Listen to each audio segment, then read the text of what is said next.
Hello, my dear learners. In this session, we will discuss most important diagrams to be asked in the exam.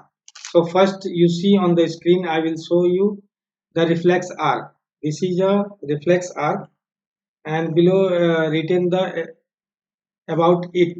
The reflex arc is a nerve pathway that is followed by reflex action. An example of the reflex arc is it is happen when I accidentally touch something hot. The temperature change is detected by the receptor first. Then electrical impulses are sent to the relay neuron which is located in the spinal cord. Sensory neurons are connected to motor neurons by sensory neurons and a effector receive electrical impulses through the motor neuron. The response is produced by the effector. The second figure on your screen, endocrine gland in human being male, it will ask in your exam. Pituitary gland, thyroid, and renal, pancreas, ovary, testes. Endocrine glands are ductless glands of the endocrine system that secrete their products hormones directly into the blood. The major glands of the endocrine system include the pineal gland, pituitary gland, pancreas, ovaries, testes, thyroid gland, parathyroid gland, hypothalamus, and adrenal glands. The hypothalamus and pituitary glands are neuroendocrine glands. The next figure on your screen, that is endocrine glands in human being for female. You can draw this one and label it. You get the marks, right? So it is very important to those students. All of the students, so they have a very accurate holding pencil and draw the figure. Next on your screen, the figure is draw a level diagram of nephron. It will ask sometime in your exam. You see this picture very well and keep in mind and draw if it will become in your exam. The nephron is the structural and functional unit of kidney, and each kidney nearly has 1 million nephrons. How many? 1 million nephrons.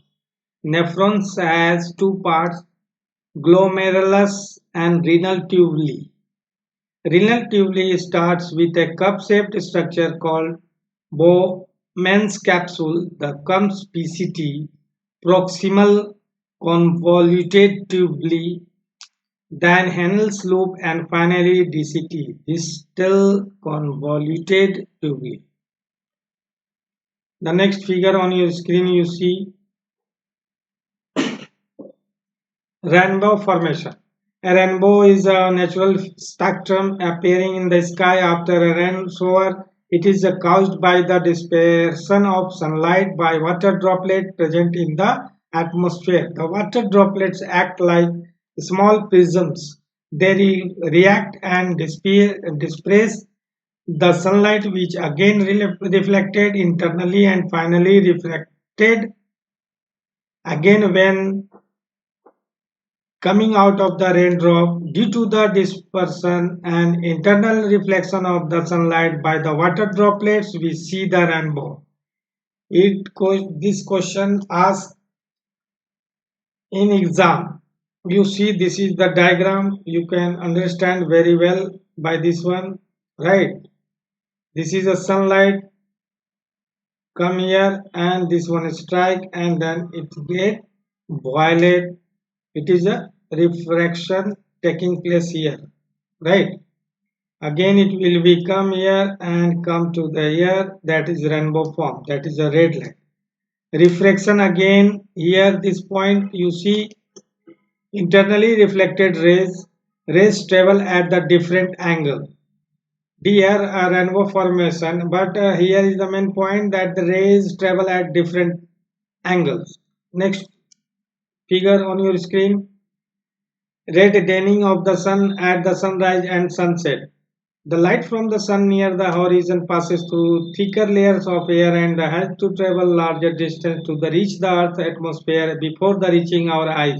Thus, most of the blue light of shorter wavelength gets scattered away by the atmospheric particles, and the light reaching our eyes is of longer wavelength, which give rise to reddish appearance of the sun. However, the light from the overhead sun at noon would have to travel relatively shorter distance, due to which only a little of blue light and violet colors are scattered, causing the sun appear white.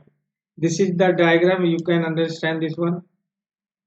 The next question: how the star twinkling? The starlight, after entering the Earth's atmosphere, undergoes refraction in a continuous manner before it reaches the Earth.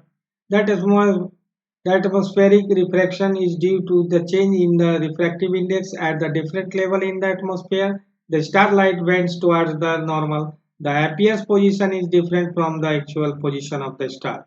As path of the ray light coming from a star varies less slightly than the apparent position of the star also varies slightly, and the amount of light entering the eye flickers. Sometimes it is brighter and sometimes the star seems fainter. In this way, star twinkle. This is the figure, the observer on car. You see apparent star position, increasing density and refractive index, and actual star position here, right? So like this one, the star twinkling in the night. For today, that is, my dear learners, for watching. Thank you all of you.